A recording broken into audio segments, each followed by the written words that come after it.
Pour mes affaires, après 14 jours en détention policière, nous avons dit mon client peut gagner bail.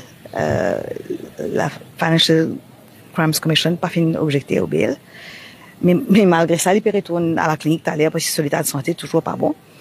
Et nous prenons note le fait que la presse en général, il finit décider que mon client est coupable. Et sur les réseaux sociaux, il y a beaucoup de commentaires pour dire qu'ils ont fini décider qu'il est en tort.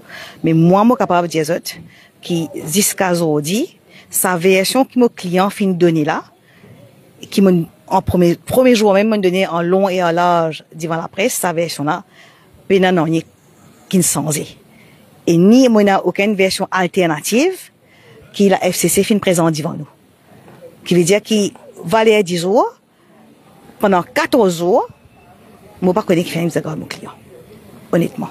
Je suis persuadé que votre client est toujours innocent. Non, c'est pas à moi de décider ça. Ça, s'il y aura une cour, il y a une cour de justice, la cour de justice va décider. Mais tout ce que je peux dire pour l'instant, c'est que les preuves ne sont pas réunies pour prouver la charge qu'on a mis contre lui.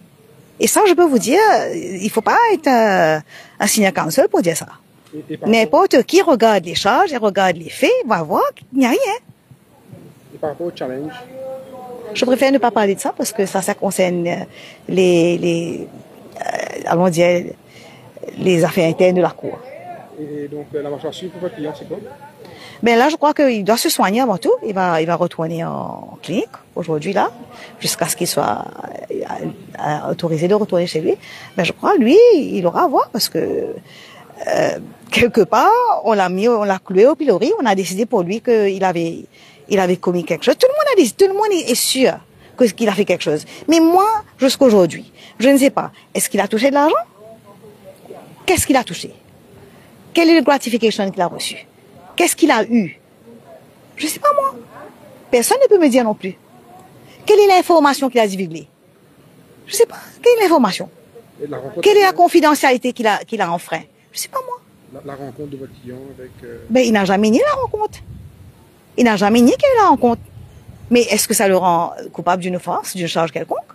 Et tout ce que je vais dire à ce stade, sans m'ingérer dans les affaires qui sont en cours ailleurs, c'est que pour bien moins, enfin, pour beaucoup plus, les autres n'ont pas le même traitement que mon client. Je ne vais pas dire plus que ça pour l'instant, je vais attendre les choses évoluer, mais je vais dire clairement que c'est comme si que dans le cas de mon client, on a voulu faire un exemple de lui.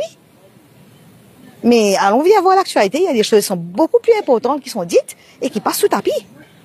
Et ça, j'aurais voulu que la presse aussi s'intéresse à ça, plutôt qu'à s'acharner sur quelqu'un qui a dit, il a rien caché, il a dit tout ce qu'il y avait. Tout ce qu'il avait, il a dit. Il n'y a aucune preuve contre lui. Quand vous dites qu'il passe sous le tapis, c'est toujours dans cette affaire appartement? En général, oui, en général, oui.